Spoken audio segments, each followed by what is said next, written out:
Na mtazamaji, tunaungana naye mwanahabari wetu Laban Shaban ambaye anatuchorea taswira ya kwamba jamii ya wasio na makao mjini Nairobi ikoje, na sasa tunaungana naye kwa njia ya moja kwa moja atufahamishe zaidi.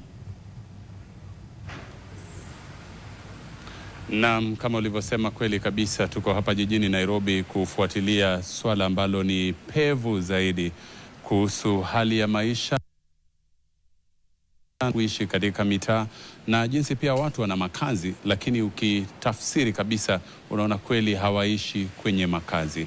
Kwa hivyo tunafuatilia warsha ambayo inatafuta suluhu ya kutibu magonjwa ama kutibu tatizo ambalo linafanya watu kuishia mitaani. Mimi mwenyewe siwezi kuleta suluhu hiyo kama siwezi kuzungumza na wataalamu ambao ni muhimu, wanabingirisha gurudumu hili.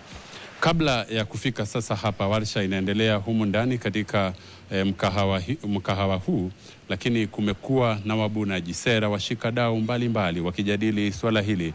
Mmoja ambaye amekuwa hapa ni mbunge, ama niseme wabunge wawili, seneta wa Busia Okoit Omtata na pia mbunge wa Suba Kusini Karoli Omondi, wote wakisema wataweka sera thabiti na kusukuma sheria ambazo zitaimarisha maisha ya watu wasiishie mitaani ama kuishi katika makazi duni. Sasa hivi nitajiunga moja kwa moja na mkurugenzi mtendaji wa shirika la kijamii la Undugu, Bwana Eric. Karibu sana uweze kuzungumza nasi NTV. Ndio mara ya pili pengine nazungumza nawe ndani ya mwezi mmoja. Ni swala muhimu kabisa kuweza kuzungumza na kujua jinsi gani tutaimarisha maisha, lakini hatuwezi kuzungumza kuhusu matatizo. Je, suluhu ipo wapi? Anza kwa utangulizi wa warsha yenyewe kwa ufupi, alafu tuambie tunaelekea wapi. Asante Shaban. Bila ambapo sikia, jina langu ni Eric Mukoya, mkurugenzi mtendaji wa Undugu Society of Kenya.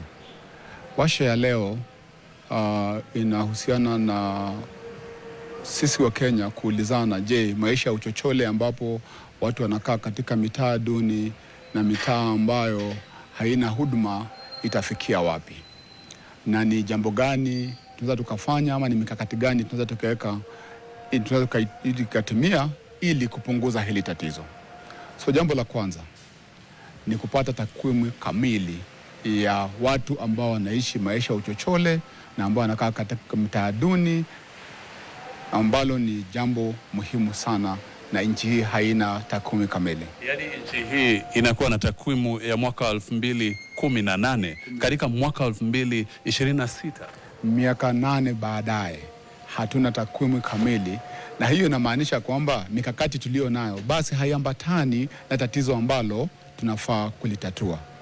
Jambo la pili ni kupata kuelewa kwamba Nairobi kama mji mkuu imetufunza mambo mengi, na jambo ambalo imetufunza ni jinsi ambavyo hatuwezi tukaachilia watu ambao wana ukosefu wa kiuchumi na matatizo mbalimbali kuishi maisha ya uchochole.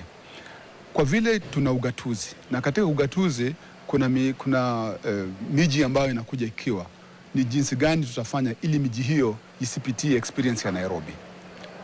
Jambo la tatu, je, kiuchumi tuna uchumi ambao unaweza mchukua kila mtu, ambao haubagui? Uchumi wetu kwa sasa una mirengo mbili.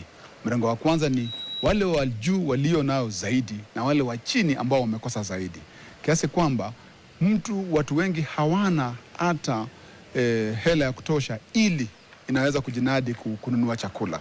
Ikiwa hawezi nunua chakula, inamaanisha watoto hawezi enda shule, inamaanisha kwamba watoto hawezi pata afya, na inamaanisha kwamba hawezi pata mahali nadhifu pa kuishi.